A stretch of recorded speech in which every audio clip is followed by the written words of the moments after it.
Bismillahirrahmanirrahim.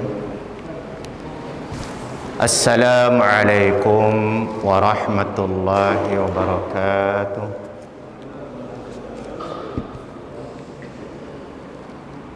Alhamdulillah wa syukrulillah wa la hawla wa la quwata illa billahil aliyyil azim. Subhanaka la ilma lana illa ma 'allamtana innaka antal alimul hakim.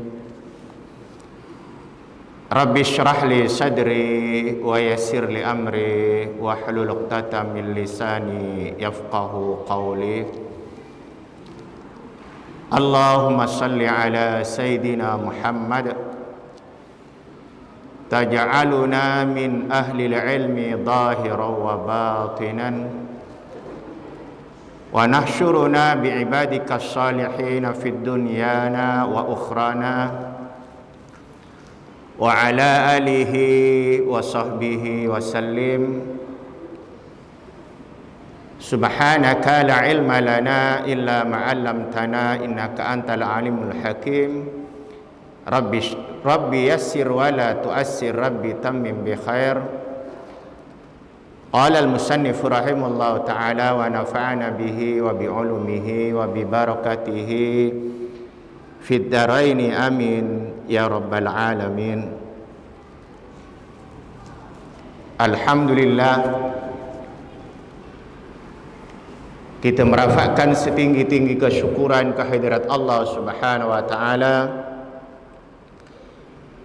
karena kita malam ini masih lagi diberi peluang dan kesempatan oleh Allah Subhanahu wa taala untuk kita menikmati kehidupan dunia sehingga malam ini dalam keadaan sehat walafiat, hidayah serta inayahnya tuan-tuan dapat meringankan kaki kita melangkah dari rumah menuju masjid ini. Sebentar tadi kita dapat menunaikan ibadah salat maghrib berjamaah.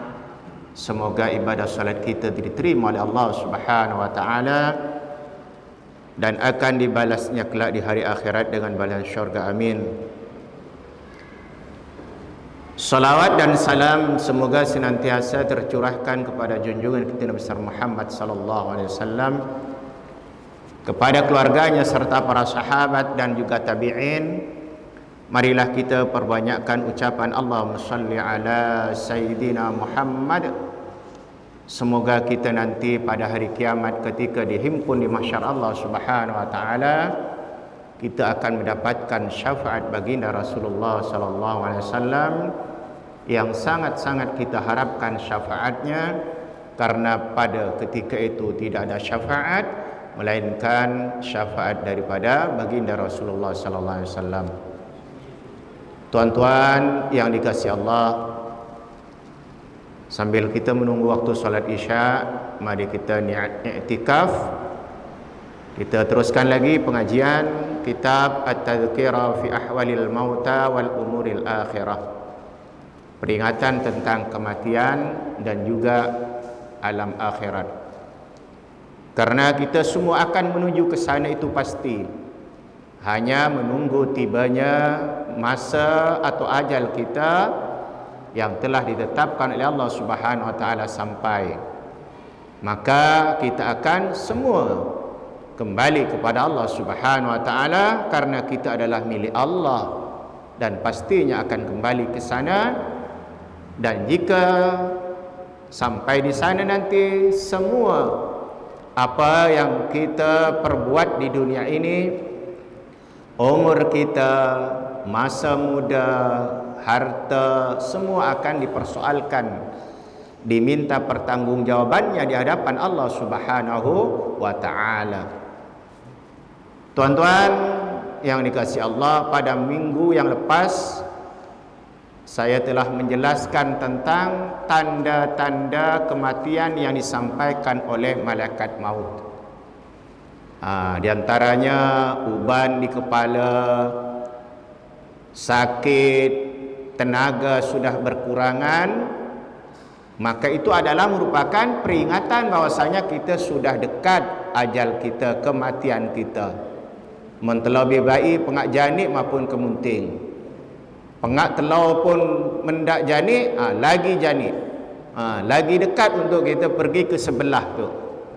Ini. Itu semua adalah peringatan daripada malaikat maut. Maka kata malaikat maut, yang terakhir bila aku sudah datang, maka tidak ada lagi peringatan. Maka itu sebabnya dia bagi tahu, wahai orang yang umur 40 tahun, dia kata, inilah masanya kamu untuk membuat persiapan bekalan yang banyak-banyak. Karena umur 40 tahun itu adalah, dia kata, masa kita sehat, kuat untuk kita beribadah kepada Allah Subhanahu wa taala, akal masih cergas. Kemudian dia kata, wahai orang yang umur 50 tahun, maka masa kamu untuk menuai hasil yang kamu tanam, istilah yang kamu perbuat ketika umur 40 tahun. Maka bila umur 60 tahun, maka masanya untuk kita menikmati, maknanya kita akan kembali menghadap Allah Subhanahu wa taala. Karena umur baginda Rasulullah SAW ada dalam sebuah riwayat umur 60, tapi ada kata 63. Jadi kalau lebih 63 itu adalah umur bonus. Maka pergunakan sebaik-baiknya. Wa tazawwadu fa inna khairaz zadit taqwa. Ini yang sebaik-baik bekalan untuk kita dibawa menghadap Allah Subhanahu wa taala adalah bekal takwa. Tuan-tuan yang dikasihi Allah, malam ini kita teruskan babun mata tanqati'u ma'rifatul abdi minan nasi wa fit taubati wa bayaniha wa fit taibi man huwa. Jadi malam ini akan menjelaskan bila masa seseorang hamba itu sudah tidak kenal lagi kepada orang lain. Walaupun telau muka sekeliling, janik-janik telau, walaupun kita sudah ada di sekeliling kita, tapi kita tak kenal siapa dia. Sama ada ayah ke anak ke isteri, kita dah tak kenal. Maka bila dah tak kenal itu, tak lama lah tu, dah tak kenal. Dia tanya, saya kaya, aku tahu. Sedangkan sahabatnya ini, satu contoh, sedangkan itu istrinya, tapi pesi tahu. Saya tak tahu, tak kenal dah. Menggeleng-geleng kepala. Ini tuan-tuan. Jadi itulah. Dan juga akan menjelaskan bab ini, bab taubat. Dan juga siapa yang disebut orang yang bertaubat itu. Yang selalu kita suruh taubat. Apa itu makna taubat nanti insya-Allah. Hadis riwayat Ibnu Majah an Abi Musa al-Asy'ari, sa'altu Rasulullah sallallahu alaihi wasallam mata tanqitu ma'rifatul abdi minan nas, qala ida ayana. Ini tuan-tuan dikata Abi Musa al-Asy'ari bertanya kepada Rasulullah sallallahu, bila masanya seseorang hamba itu sudah tidak kenal kepada orang lain atau kepada manusia lain. Maka berkata Nabi sallallahu alaihi wasallam, ida ayana, apabila sudah dilihat oleh malaikat maut. Malaikat maut pun pilek telau, pelopon ka malaikat maut. Ini tuan-tuan, bila kita sudah nampak malaikat maut pun sudah tengok kita dah tak kenal. Mungkin karena sama ada kita takut. Lenah bila kita dah takut, kadang-kadang kita ini gemuruh, dah ditanya pun dah tak tahu. Masa itu sudah kita tidak kenal. Walaupun di sebelah kita, anak-anak kita, isteri kita, mungkin orang tua kita, atau orang-orang yang disayangi ada sekelilingnya, maka mereka sudah tidak kenal. Kalau ditanya, siapa ini? Saya, aku tahu. Menggeleng kepala tuan-tuan. Itu masa kata Nabi, orang itu sudah tidak kenal siapa mereka tuan-tuan. Apa maksud faslun qauluhu ida ayana yuridu ida ayana malakul maut awil malakil wallahu a'lam wa huwa makna qala huwa sallallahu fil hadis al-akhar innallaha yaqbalu taubat al-abdi ma lam yugharghir. Ini tuan-tuan, maksud di sini tuan-tuan yang dikendaki dengan ayana malakul maut, melihat malaikat maut ataupun malaikat-malaikat yang datang sebelum malaikat maut. Ni karena ada kadang-kadang malaikat itu datang sebelum malaikat maut datang, malaikat akan datang. Contohnya telah dijelaskan, Jibril akan datang untuk menolong kita untuk mengusir jin atau iblis laknatullah. Karena iblis itu nanti tuan-tuan di sini sampai roh kita ke kerongkongan halqum, tenggorokan. Sampai ke sana iblis masih mau memesongkan, merosakkan iman kita. Tengok, bayangkan, maknanya tak putus asa. Semasa kita sehat ini dikacaunya oleh iblis, digodanya tak mampu. Sampai kita mau mati pun iblis masih nak mengganggu, merosakkan iman kita. Itu sebab kita selalu doa, Allahumma khtim alaina bihusnil khatimah. Ini saja senjata kita tuan-tuan yang boleh menolong kita daripada kita mati su'ul khatimah, dan juga supaya kita mati dalam husnul khatimah. Mohon kepada Allah, Allahumma khtim alaina bihusnil khatimah wa la takhtim alaina bisu'il khatimah. Ini kita jangan lupa dibaca setiap kita selesai solat. Ini. Jadi itu dia kata, makna tadi bahasanya malaikat maut sudah melihat kita dan kita sudah melihat malaikat maut. Maksud hadis ini, innallaha yaqbalu taubatal abdi ma lam yugharghir. Allah Subhanahu wa taala akan menerima taubat seorang hamba selagi rohnya itu tidak sampai ke halqum. Maknanya, kalau roh kita masih ada dekat dada ini tuan-tuan, kalau kita masih mau bertaubat, menyesali atas dosa yang kita lakukan, Allah akan terima. Itu tanda kasih sayang Allah Subhanahu wa taala. Ini itulah Allah Maha Pengampun. Sedangkan kita kadang-kadang ada orang yang buat salah kepada kita, tak mau memaafkan. Aku tak maafkan kau sampai mati. Astagfirullahaladzim. Sedangkan Allah dan baginda Rasulullah SAW memaafkan hambanya, dan Rasulullah memaafkan musuh-musuhnya walaupun pernah menyakiti baginda Rasulullah SAW. Itu sebabnya musuh-musuh baginda Rasulullah SAW ketika itu banyak beriman kepada Rasulullah, karena Rasulullah akhlak yang ditunjukkan dengan akhlakul karimah. Bila disakiti, Rasulullah tidak pernah membalasnya, tetapi dibalas dengan kemaafan. Itu sebab dikata dalam Al-Quran, Allah dikatakan, fabima rahmati minallahi linta lahum walau kunta faddan ghalidhal qalbi lam faddu min haulik. Ni dengan sebab rahmat Allah Subhanahu wa taala, engkau wahai Muhammad mempunyai sifat lemah lembut, pemaaf. Walau kunta faddan ghalidhal qalbi lam faddu min haulik. Seandainya engkau bersifat keras hati, kasar, kalau orang buat salah dibalasnya, kesalahan tersebut tidak memaafkan, lam faddu min haulik, niscaya mereka akan lari dari sekelilingmu. Tidak mau beriman tuan-tuan, dengan sebab sifat lemah lembut baginda Rasulullah SAW. Rasulullah walaupun disakiti, kalau kita tengok sejarah ataupun sirah, ketika pergi berdakwah ke Taif, dilempar dengan kotoran-kotoran dan batu-batu sehingga luka.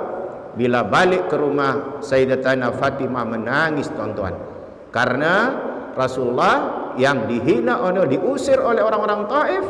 Bahkan malaikat sendiri pun tidak mau terima, minta kepada Rasulullah, ya Muhammad, maukah aku hempapkan gunung ini kepada orang-orang Taif? Tapi Rasulullah kata, wahai malaikat, jangan. Tapi didoakan oleh Rasulullah, Allahumma hdini qaumi fa innahu la ya'lamun. Itulah doa. Bila ada saudara kita ataupun orang-orang yang menyakiti kita, doakan, ya Allah, mudah-mudahan Allah beri hidayah, menjadi orang yang baik. Jangan didoakan mudah-mudahan mesu'i kau, ya mampuslah kau satu. Jangan. Doakan mudah-mudahan mereka mendapatkan hidayah. Ini tuan-tuan. Jadi Allah Subhanahu wa taala akan memaafkan atau taubatnya akan diterima malam yugharghir, selagi roh tidak sampai ke halqum tuan-tuan. Ini juga dimaksud di sini kharrajahu at-Tirmidzi, Imam Tirmidzi juga meriwayatkan ai indal ghargharati wa bulughir ruhi li halqun yu'ainu ma yasiru ilahi minar rahmah au hawanu wa la tanfa'u hina idin taubata wa la imana. Ini tuan-tuan, selagi roh kita belum sampai ke halqum, maka Allah akan terima. Maka jika sekiranya roh sudah sampai halqum di sini, maka dah tak ada guna kita minta maaf. Begitu juga iman sudah tidak ada maknanya. Itu sebab ada satu kisah tentang Fir'aun. Ada kata Fir'aun itu bila pergi masuk kat kami merat di laut, ketika itu dia kata dia bertaubat. Tapi Allah sudah tidak terima taubatnya karena sudah nak mati, sudah sampai halqum, nyawanya sudah nyawa-nyawa ikan lah mesti. Jadi baru nak sedar, Allah sudah tidak terima. Kalau sampai halqum Allah tidak terima lagi. Itu maksud hadis tadi, gharghar tuan-tuan, halqum. Jadi sebelum roh kita ni tuan-tuan sampai ke halqum, marilah kita bertaubat. Maka itu Allah Subhanahu wa taala menyeru kepada kita, wasari'u ila maghfiratin min rabbikum wa jannatin arduas samawati wal ard uiddat lil muttaqin. Jadi kejar, cepat-cepat, sari'u. Jangan kita lambat-lambat nak tunggu tua. Orang muda kadang-kadang, ustaz apa nanti dah tua baru kita taubat. Sekarang kita muda, enjoy dulu, berseronok-seronok. Ingat dia boleh hidup sampai tua tuan-tuan. Kalau mati masa muda, tak sempat bertaubat, rugi nanti, menyesal. Penyesalan pada ketika itu tidak ada makna. Mari kita, selagi Allah memberikan peluang untuk kita, senantiasa bertaubat. Nanti di bawah dijelaskan tuan-tuan, bertaubat itu hukumnya wajib, dan lebih baik bertaubat daripada kita buat amal yang lain, amal soleh. Kalau kita ada banyak melakukan dosa, taubat lagi afdal. Ini tuan-tuan, tu kata Nabi. Nanti di sini ulama kata taubat itu lebih afdal daripada buat amal soleh yang lain. Jika sekira kita ada melakukan dosa, dan memang kita tidak ada yang tak pernah buat dosa. Memang hari-hari kita buat dosa. Dosa mata, dosa telinga. Sekarang paling banyak dosa jari.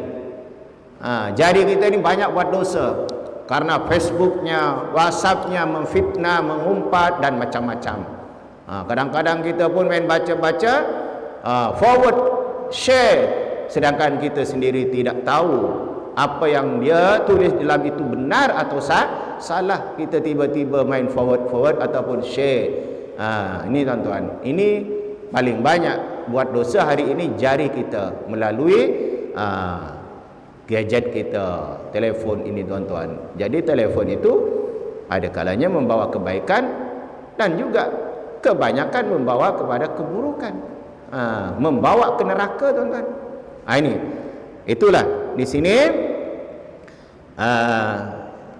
pada ketika itu roh bila sampai halqum dan kita sudah malaikat maut sudah nampak, maka begitu juga pada ketika itu rahmat Allah pun kita nampak.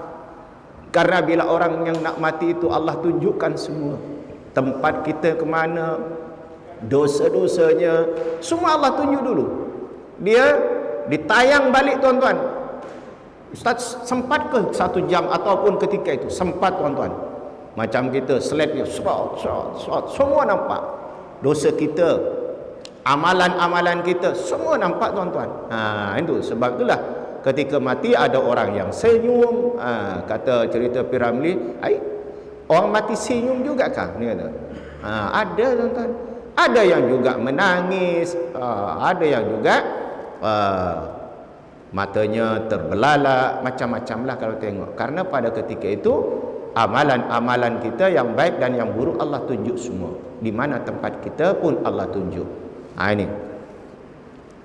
Kemudian seperti mana firman Allah Subhanahu wa taala fi muhkamil bayan dalam Al-Quran, Allah menyatakan falam yaku yanfa'uhum imanuhum lamma ra'au ba'sana.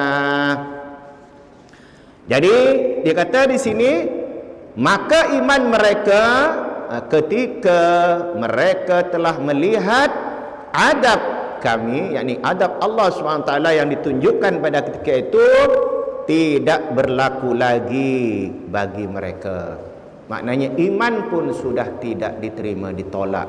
Taubat pun sudah ditolak bila Allah dah tunjukkan, oh inilah nanti tempat kamu karena dosa yang kamu lakukan semasa aku beri peluang kepada kamu nikmat hidup, panjang umur, sehat walafiat, boleh jalan ke masjid, transport pun ada, kemudahan ada, tapi kamu tidak pernah ke masjid, pergi ke tempat lain, kereta dibawanya, kereta Mercedes bawa pergi pub, kalau pergi masjid bawa kereta Proton Saga buruk. Tuan-tuan, kalau pergi masjid ni bawalah Alphard itu.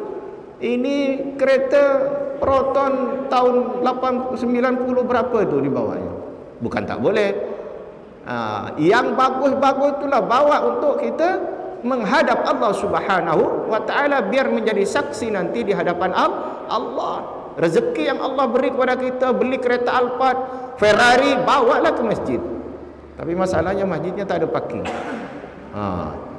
Ini tuan-tuan, supaya nanti menjadi saksi dari Allah, ditanya, wahai Alphard, kemana kau bawa? Aku bawa pergi Masjid At-Taqwa. Alhamdulillah. Tapi kalau kata aku dibawa pub ke, pergi pasar, aduh tuan-tuan, menyesal kereta Alphard itu nanti. Ini. Kemudian juga di dalam Al-Quran Allah Subhanahu Wa Taala berfirman, walaisatit taubatu lilladina ya'maluna sayyi'at hatta idza hadara ahadumul maut qala inni tubtul an. Ini dah diterima tuan-tuan.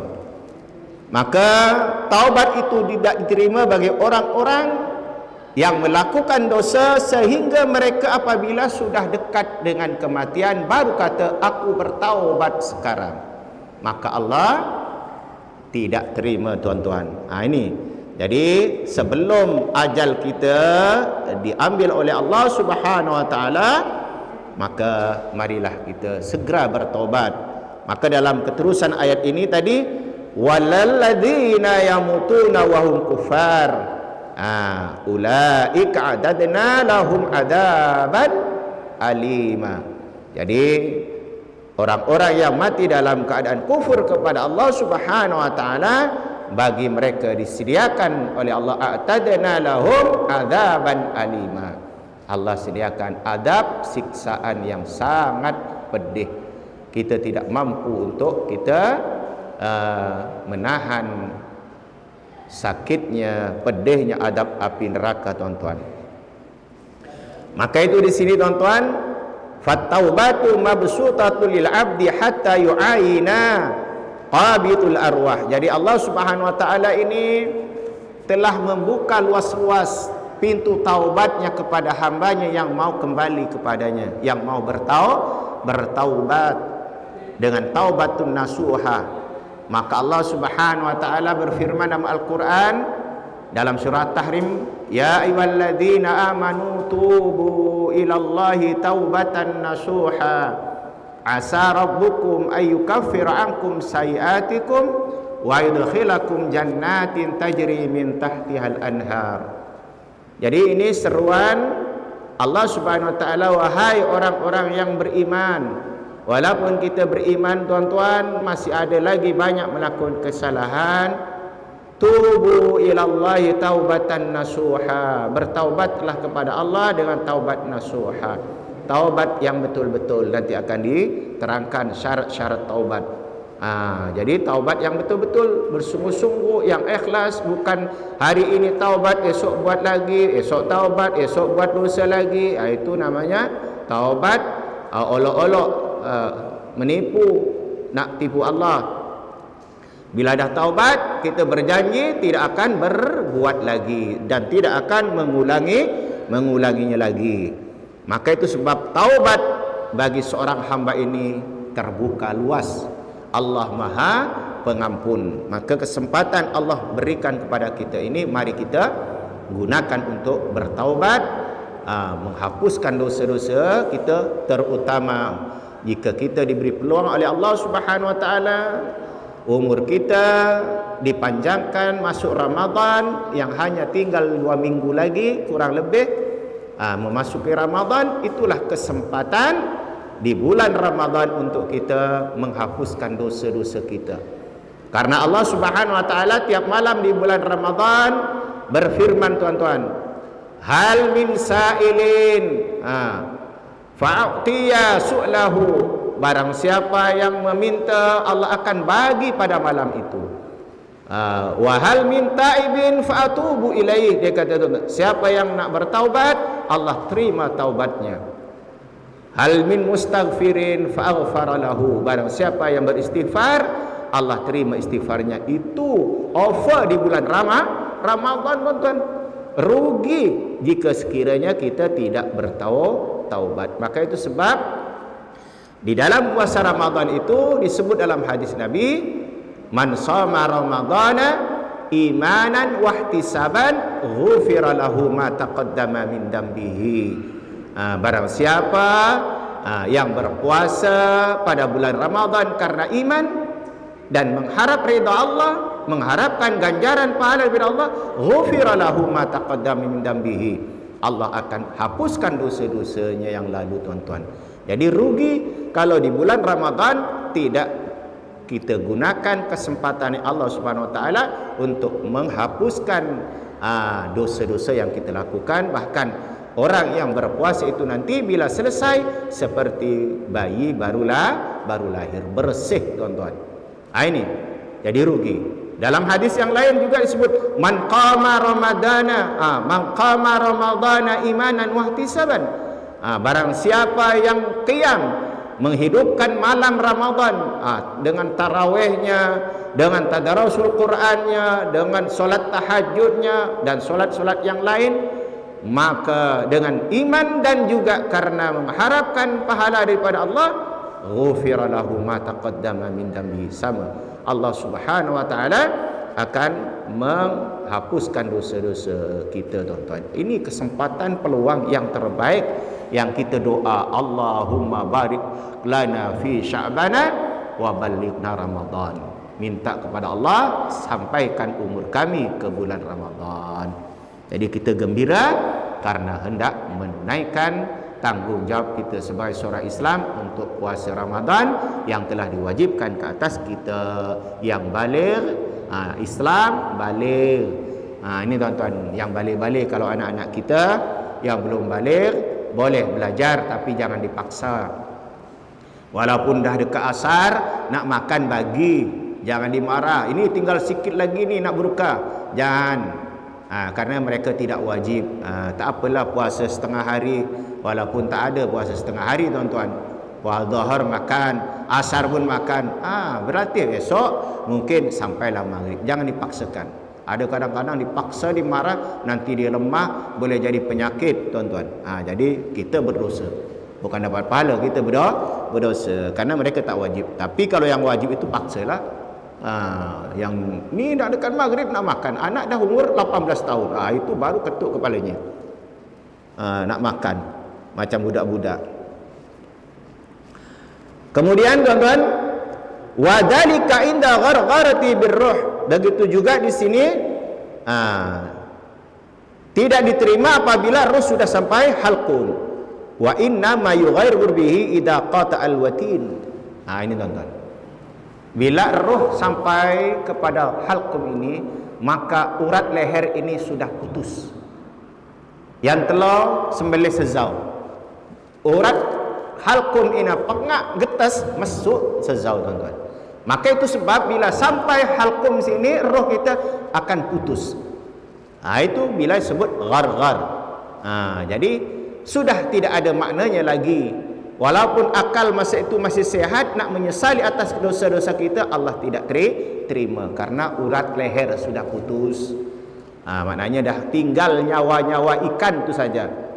Masih ada sisa macam kita sembelih ayam tu, dah putus oleh halqum dan urat marih ini, disimpan masihlah bergeletak, tapi sebenarnya sudah mati. Ini tuan-tuan, fasakhsun minas sadri ilal halqum. Dikhususkan di sini naik ni daripada dada sehingga halkum. Ini. Jadi sampai halkum, dada halkum inilah masih diterima taubat kita, tuan-tuan. Tapi kalau sudah sampai halkum, dah tidak diterima. Ini dikata ulama di sini, wa inda hahudurul maut. Maka itulah maknanya kematian sudah akan datang. Malaikat maut dah mula nak cabut nyawa. Maka itu fayajibu 'alal insan ayyatuba qabla al-mu'ayyati wal ghargharah.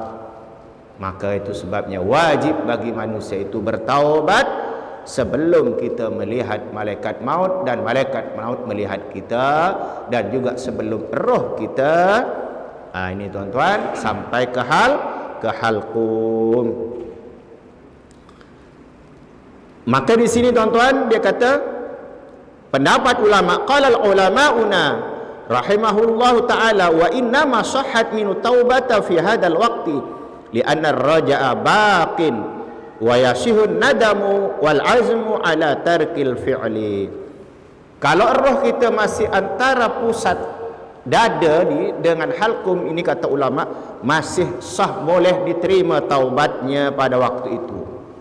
Li'anna ar-raja, karena harapan itu masih ada, baqin ni kata, masih ada penyesalan dan azam kita untuk bertaubat masih diterima. Masih ada. Ya Allah, saya menyesal atas dosa. Tapi masalahnya tuan-tuan, sempatkah kita, bolehkah kita nak menyesali? Ini berarti orang betul-betul mendapatkan hidayah kalau sampai dada roh kita masih boleh menyesal.